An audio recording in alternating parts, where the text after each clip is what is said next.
युवाकै छ। त्यही पनि किन हाम्रो देश अहिले पनि सङ्घर्षमै अड्किरहेको छ? हामीसँग चाहना छ, हामीसँग इच्छा छ र कयौं सपनाहरू रहेका छन्, तर सही मार्गदर्शन भने छैन।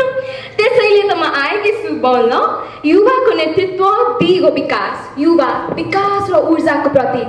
युवा शब्दलाई उल्टाएर हेर्यौं भने वायु, जसरी मानिसलाई बाँच्नका लागि वायु अर्थात् हावा चाहिन्छ, त्यसै नै राष्ट्र बाँच्नका लागि युवा चाहिन्छ। बाल्यकालको चलचले उमेर पार गरिसकेका, शक्ति र मस्तिष्कमा प्रगतिका दृष्टि बोकेर हेरिरहेका, सामान्यतया अन्तर्राष्ट्रिय रूपमा हेर्ने हो भने 16 वर्षदेखि 40 वर्षसम्मका नागरिकलाई युवा भनिने गरिन्छ। सूचना चितवन जिल्लाको सिमलटारमा बिहान करिब 3:30 बजे 2 बस त्रिशुली नदीमा हराएका छन्। अनमा लिनुभयो होला, यो हो 2081 सालको समाचार, जहाँ 45 मानिसहरूको मृत्यु भएको थियो र ती शरीरहरू अहिलेसम्म भेटिएका छैनन्। यो दुर्घटना हो अनियमित विकास प्रणालीको, यो दुर्घटना हो छिटो तर कमजोर विकास प्रणालीको, यो दुर्घटना हो दिगो विकासको कमीको। अब गहिरो प्रश्न उठ्ने गर्छ, दिगो विकास भनेको के हो? वर्तमान आवश्यकताको परिपूर्ति गर्दै भविष्यमा आउने पुस्ता वा पिँढीको हरेक पक्षलाई हेरेर दीर्घकालीन र टिकाउ विकास प्रणालीलाई नै दिगो विकास भनिने गरिन्छ। युवा बिना दिगो विकास प्रणाली असम्भव रहेको छ, त्यसको त परिकल्पना पनि गर्न सकिँदैन।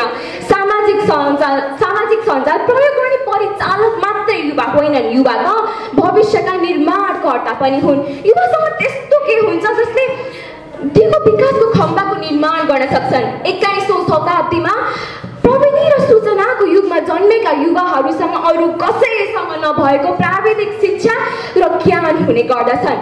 बुढा र वृद्धहरूसँग अनुभव हुन्छ तर उमेर हुँदैन, बालकहरूसँग उमेर हुन्छ तर अनुभव नै हुँदैन। दुवैको मिश्रण भएका युवाले आफ्नो ज्ञान, आफ्नो पुँजी र प्राविधिक शिक्षालाई दीर्घकालीन पूर्वाधारमा भित्राउन सक्छन्।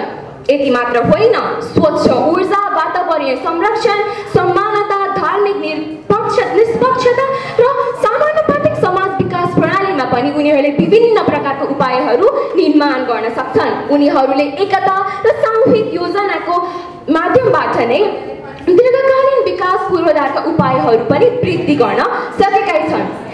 सानैबाट सामाजिक विषयमा पढ्दै आएका नेपालमा घरिघरि नेताहरू परिवर्तन हुन सक्छन् भनेर पढ्दै आएका युवाहरूले देश विकासमा सुशासन भित्र्याउन पनि त सक्छन्। युवाहरूको सबैभन्दा शक्तिशाली स्रोत आवाज। मेचीदेखि महाकालीसम्म बग्दै आएको छ आवाजको प्रहार। हामीलाई विश्वास त गर्नुहोस्, के कमी छ हामीमा? आर्थिक, सामाजिक, नैतिक, शैक्षिक, राजनीतिक जस्ता हरेक पक्षको नेतृत्व गर्न तयार छौँ हामी। सबैलाई थाहा छ, दिगो विकासका लागि रोजगारीको अवसर र गुणस्तरीय शिक्षाको ठूलो महत्त्व हुने गर्दछ। यो हामी युवाहरूको नेतृत्वमा भर पर्छ कि कक्षा 12 पास गरिसकेपछि त्रिभुवन विश्वविद्यालय रोज्ने वा त्रिभुवन विमानस्थल रोज्ने बाजे खरिया राखेर कोरिया भित्रेका विभिन्न युवाहरू मैले देखेकै छु। हामीले हाम्रो पुँजी, हाम्रो ज्ञान हाम्रो देशमै राख्नुपर्छ भन्ने मैले मान्ने गर्दछु। हामीसँग के चाहिँ कमी छैन? हेर्नुहोस् न, वर्तमानमै हेर्यो भने पनि जेन-जी प्रोटेस्टमा सामाजिक सञ्जालको सानो सूचना मार्फत नै भ्रष्टाचारको विरुद्ध लड्न युवाहरू सडकमा ओर्लेका थिए र कयौंको त मृत्यु पनि भइसकेको थियो। इतिहास र भविष्य दुईटैका निर्माणकर्ता युवाको नेतृत्व अतुलनीय रहेको हुन्छ।